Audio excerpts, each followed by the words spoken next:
Okay guys, what we're going to work on today is getting your dog to pick things up, and when they pick them up, to hold them with a nice steady grip. Now, what I want you to understand is that, due to certain influences in the dog training world, people start to think that certain things are important, when in all honesty, they're not important, okay?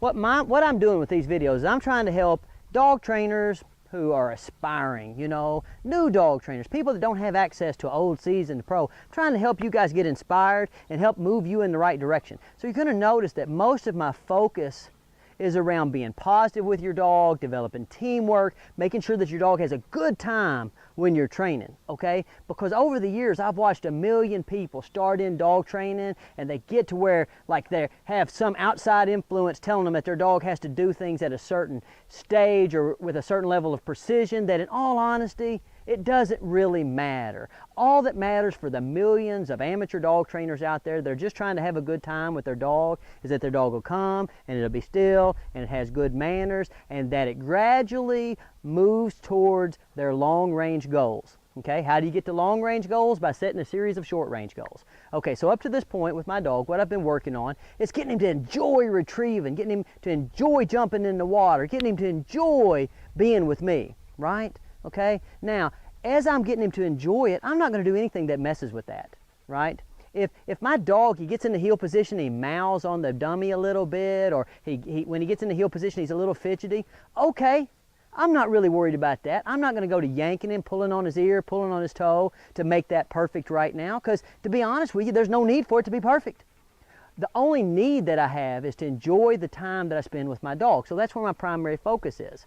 Now, for showing off purposes, would I like for him to get in the proper position and hold the dummy real steadily and real calmly so that he can focus on doing things that, with a high level of precision? Well, of course. And that's what I'm going to move towards, okay? But I'm going to move towards it gradually. I'm going to move towards it in such a way that each time that we have a training session, that dog ends up happy and looking forward to the next training session. And I promise you, if you have a good dog, a well-balanced dog, and you have persistence and patience, you're going to end up with a dog that's nice and calm and focused, and he'll do a good job for you, and you're not going to need all that old-fashioned ear pulling and toe pulling and shocking and carrying on. So bear with me, and let me show you a few things. Hey, and it's 95 degrees out here today. So, like, normally I should be in the shade, but just because of where this camera's set up, I'm going to do it right here. Okay, no force, no anything, except a good time.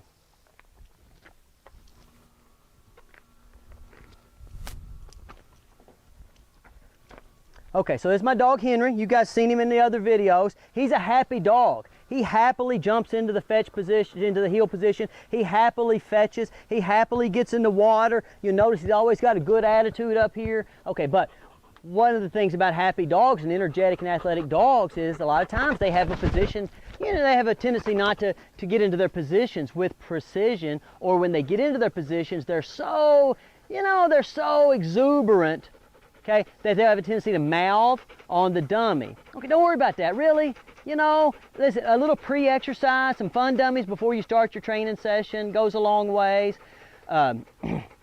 Working on other activities that help the dog develop impulse control, teach him how to, put his emotions on the back burner a little bit, like the small challenges course that we do with them. That helps a little. Now, this is a fun exercise that you can do in your house that helps a whole lot. Okay, now what I like to do is I like to get these training dummies. This is one from, I got it from Ray Allen. They use them in Schutzen competitions. Okay, I like to use them with the lab some because it gives them a nice, place to grab a hold and keep it and hold it with balance. And it's heavy enough that they got to use a little jaw pressure to hold it. And what I'll do is I'll throw this dummy around just, when I'm first introducing the dog, to let him know that it's a fetching item, okay? Now, once I get him to where he knows it's a fetching item, then I start to say, hey, listen, sometimes it's going to be time to play that fetching game. And when it's time, I'm going to say something to him, like fetch it up, find it, pick it up, take it, something like that, right? So imagine I've been teasing him and playing with this, and then after a couple of days of that, I just start setting it on the ground, okay, and I ask him to pick it up. Fetch it up. Good boy. And when he picks it up, I'm going to give him a treat. Now, you might say, well, why am I giving him a treat?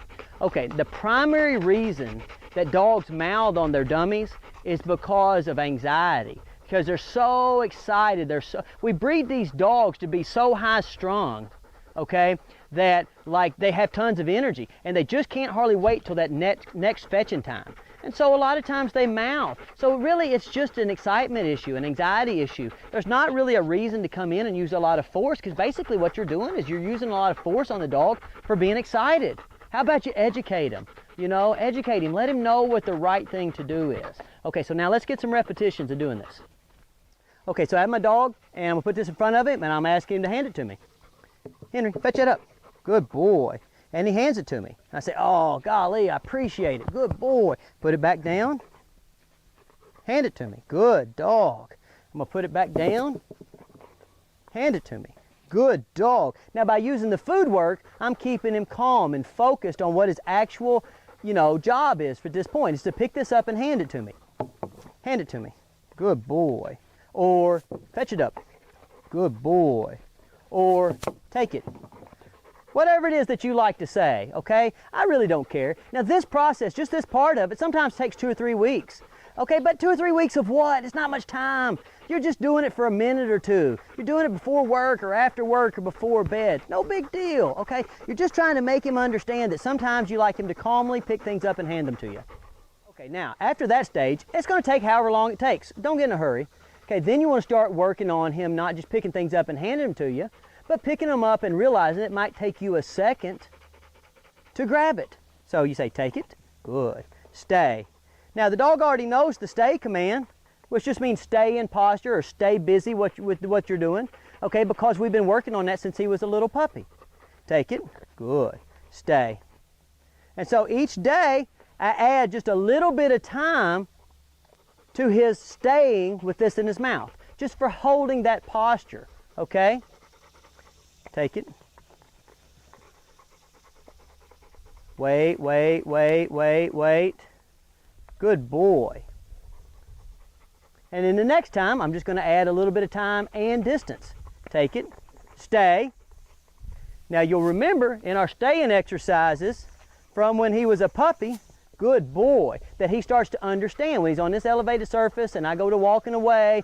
Don't panic, I'm coming back. Now all we're doing is we're taking and we're going back and revisiting a foundational block that we had established when he was 9 or 10 weeks old. So I say take it, stay, I walk away. As I come back, I show him that I have the treat. Now don't worry at this stage. You see how he's sitting up a little bit or laying down a little bit? I don't really care, okay? When I'm saying stay, okay, what I'm doing is I'm saying stay with an emphasis on holding this in his mouth, okay, and not mouthing it and not dropping it off the table. Okay, I'll come back and revisit the sit or the down when I get to, stay in a specific posture, okay? Take it, stay. Good boy. Good boy. All right, now let's move off the table and let's work on making him stay in a specific posture. Stay.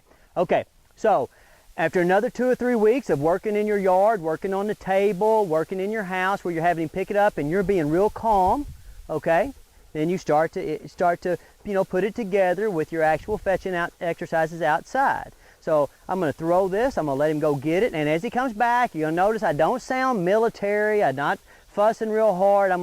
I want the dog's emotional state to match my emotional state, so if I want him to be calm, I need to be calm. If he makes mistakes here, don't worry about it. Don't worry about it. It's no big deal. Henry, stay. Back. So I tell him to go back there, and as he comes back, good boy. And as he gets into position, good. Stay. Look, I'm going to show him this treat so that he learns that, like, when he comes back, there's something waiting for him. And it takes a little bit of his focus off of that next fetching exercise, that next fetching throw, okay? And since he's not focused on that fetch and throw anymore, it's easy to get him to stay, right? It's just like a little mental break for him. Don't, like I said, don't get stressed about this. Just be nice and calm, right? Stay. Back. Goes and gets it. As he's coming back here, look, heel, stay. I bring that stay in, easy. I'm gonna show him his treat. Good boy. Now, with this method, right, you're going to go from sometimes with a real, athletic dog, real excitable dog like Henry, You're gonna go from a whole lot of mouthing to just a little bit of mouthing to no mouthing. Again, don't worry about it. Just relax, have a good time. Stay. Back. Stay.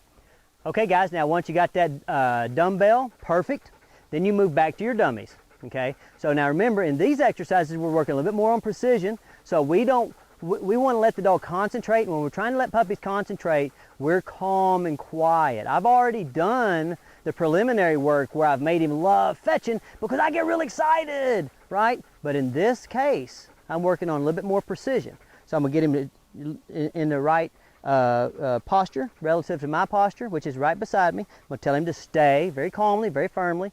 I'm going to throw my dummy back. Let him go. I have my treat coming into my hand from my right side. Heel. Stay. Now bring this up. There's a treat in here, right? Okay. Now he holds it quietly. Good. Now give him his treat. Good dog. Stay. Back. Goes and gets the dummy. On his way back, I'll go ahead and give him a little direction. Heel. Sit. Stay. Good. Now he's holding it. He's holding it nice and quiet. Remember where this comes from. This comes from being on the elevated surface and adding time and distance. See how calm that dog is? See how he's got a good grip on it? That just comes from a progression where we gradually move towards holding the thing like it's supposed to be held. Good boy. Again, you don't have to be super militaristic with them. You don't have to sit here and try that old attrition stuff where you're like, sit, sit, sit, hold it down, whatever. None of that, okay? It just comes from small steps. As long as each small step that you're taking is going in the right direction, I promise you that you're going to get to where you want to go, okay? It's just that simple. Stay. Back.